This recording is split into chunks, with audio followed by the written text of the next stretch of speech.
Let me ask you something quiet but honest. Have you ever felt tired? Not the kind of tired that sleep can fix, but the kind that seeps into your bones. The kind that comes from constantly caring, constantly showing up, constantly being the one who understands. People call it compassion. They call it kindness. But sometimes it's something heavier, something quieter, something that slowly turns into exhaustion. Because the truth is, being kind isn't always soft. Sometimes it's lonely, sometimes it's draining. Sometimes it feels like holding up a world that no one else remembers you're under. And the strange part? No one ever notices the burnout of kind people. Because they've learned to smile through it. They've learned to say, "I'm fine," even when their soul feels frayed. They've learned that showing pain makes others uncomfortable, so they tuck it away, behind gentle eyes and polite laughter.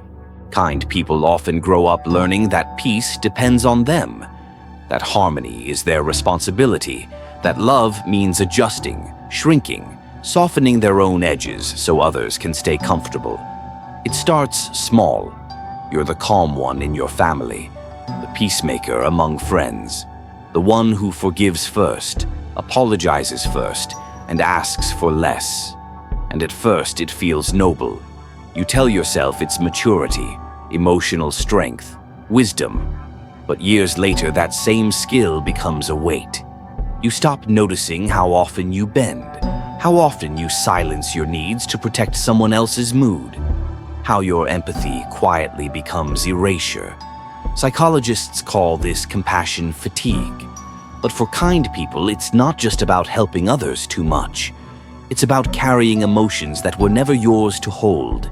You absorb tension in rooms. You sense others' sadness before they even speak. You try to fix what isn't yours to fix, because somewhere inside you learned that being needed means being loved. But here's the irony.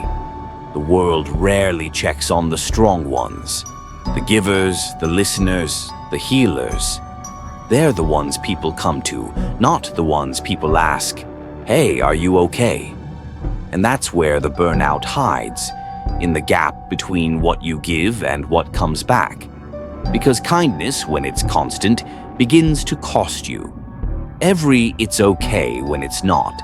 Every "don't worry about it" when it actually hurt. Every moment you bite your tongue to keep the peace slowly builds a quiet resentment. Not towards others, but towards yourself, for always disappearing in your own story. If you've ever sat in silence after comforting someone else and realized no one ever asked how you're holding up, you know this feeling. It's a fatigue that doesn't show up as anger, but as numbness. You don't explode, you fade. You don't quit caring. You just stop expecting anything back. And over time, that numbness becomes your armor. You start calling it peace, but it's really self-preservation. You start saying, "I'm low maintenance." But what you mean is, "I've learned not to need much." It's not weakness. It's survival. Because when your heart has been stretched too many times, it learns to minimize its own pulse. Kind people are rarely kind because life was kind to them. They're kind because they know what pain feels like. They've been through rejection, chaos, misunderstanding, and they made a quiet promise somewhere along the way. "I'll never make anyone feel that way." So they overcompensate. They listen harder. They love deeper. They give second chances, then third, then 10th. They believe that empathy can fix what apathy broke. But eventually, that belief becomes heavy, because no amount of understanding can fill the silence of not being understood in return. It's a strange paradox. Kind people often appear calm, grounded, patient, but inside their minds are constantly negotiating between caring and collapsing. They analyze every word before they speak, trying not to hurt anyone. They downplay their pain because they don't want to burden others. They swallow apologies that aren't theirs to swallow, just to keep things smooth. And when they finally reach their limit, they don't lash out. They withdraw. They go quiet. They retreat into a kind of emotional invisibility. Not because they've stopped caring, but because caring has stopped being safe. There's a kind of burnout that looks nothing like flames. It looks like stillness, like silence, like smiling while your heart quietly closes its curtains. And that's what makes it invisible. Because from the outside, you look fine. You're still showing up, still listening, still dependable. But inside, you're running on emotional fumes. Your compassion starts feeling like an obligation instead of a choice. You start saying yes automatically, not because you want to, but because saying no feels like betrayal. The body keeps score, though. You feel it in the way your shoulders tense, your breathing shortens, your sleep becomes restless, your empathy becomes exhaustion disguised as purpose. And yet, when kind people finally need rest, they often feel guilty for it.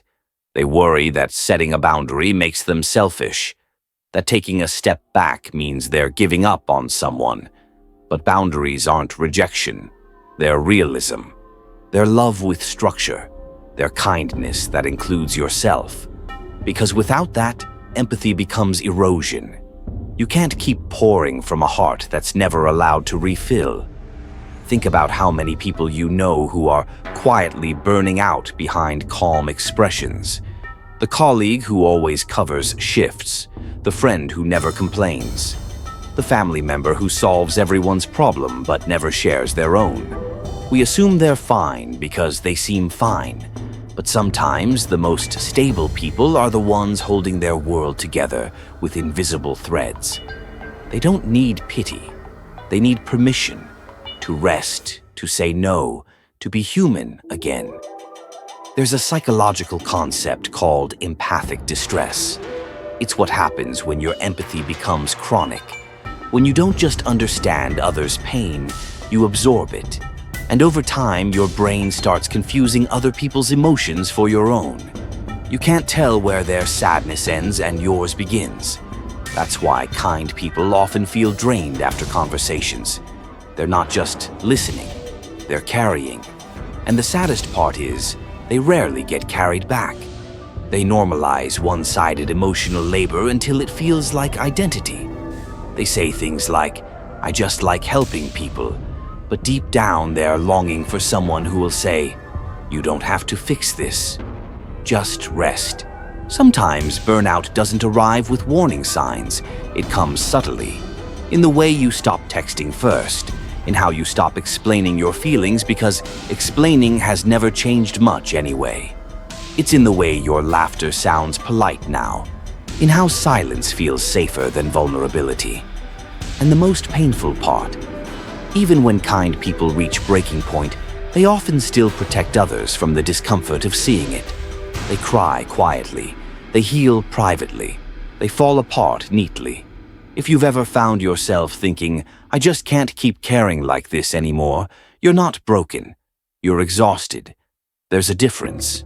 Your empathy isn't a flaw. It's just been running without boundaries for too long. Even compassion needs rest. Even light needs darkness to recover its glow. There's this moment many kind people experience, the quiet rebellion. It doesn't look like rage. It looks like finally saying no, like finally not explaining your silence, like choosing rest over guilt. It's the kind of revolution that happens softly, not to hurt anyone, but to stop hurting yourself. That's what healing looks like for kind souls. Not a grand transformation, but a slow unlearning of over-responsibility. A realization that being good doesn't mean being endlessly available, that you can care deeply and still protect your energy. You start noticing the shift when you stop rushing to reply, when you stop rescuing every situation, when you let silence sit even when it feels awkward.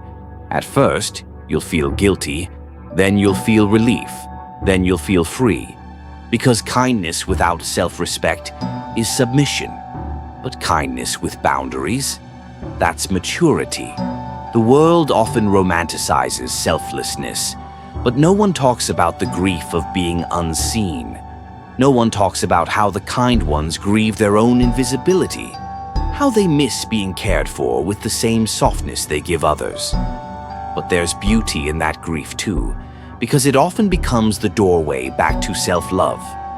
You begin to realize that your worth isn't measured by how much you give. It's in how sincerely you exist, even when you give nothing at all. Sometimes healing for kind people means becoming a little misunderstood. You'll be called distant, cold, different. But that's because people who benefited from your overgiving will notice the absence of your constant yes before they notice your presence in balance. It's okay. Not everyone deserves access to your softness. Not every place deserves your peace. And not every need requires your sacrifice. Here's the quiet truth. Being kind doesn't mean burning slowly for everyone else's warmth. It means carrying light without setting yourself on fire. Because real compassion isn't about always saying yes. It's about being honest enough to say, I can't hold this right now. And that honesty, that boundary, doesn't make you less loving. It makes your love sustainable. If you've been feeling like you're running on emotional empty, you're not weak. You're simply overdue for your own care. The same way you show up for others, your soul is asking you to show up for yourself. Take a day without checking on anyone. Let a message go unanswered. Let someone else solve their own problem for once. Not out of coldness, but because you finally understand that your peace matters too. Kind people often think love is measured by endurance, how much they can tolerate, how long they can stay. But love isn't measured by suffering. It's measured by presence. And you can't be present if you're constantly depleted. The ones who love deeply deserve to rest deeply. The ones who give endlessly deserve to receive freely. And maybe the greatest act of kindness is finally learning to include yourself in your circle of care. So if lately you've been feeling heavy, if your empathy feels like it's running on fumes, if you catch yourself smiling while your heart quietly whispers, I can't do this anymore, please listen. That whisper is not weakness, it's wisdom. It's your soul reminding you that being kind to yourself is still being kind. Because you were never meant to save everyone. You were meant to stay whole. And wholeness sometimes looks like rest, like silence, like stepping away from noise and returning to your own voice. The hidden burnout of kind people isn't about giving too much. It's about forgetting that you're human while doing it. But the moment you remember, the moment you start treating your own heart with the same tenderness you give others, everything changes. You stop rescuing to feel worthy. You start resting to feel real. You start understanding that love doesn't mean losing yourself. It means carrying yourself gently through the act of caring for others. And maybe that's the quiet revolution of our time, to remind the kind ones that they deserve softness too. So breathe. You've done enough. You've cared enough. You've held enough. Now it's time to be held, even if it's only by the gentle truth that you matter too.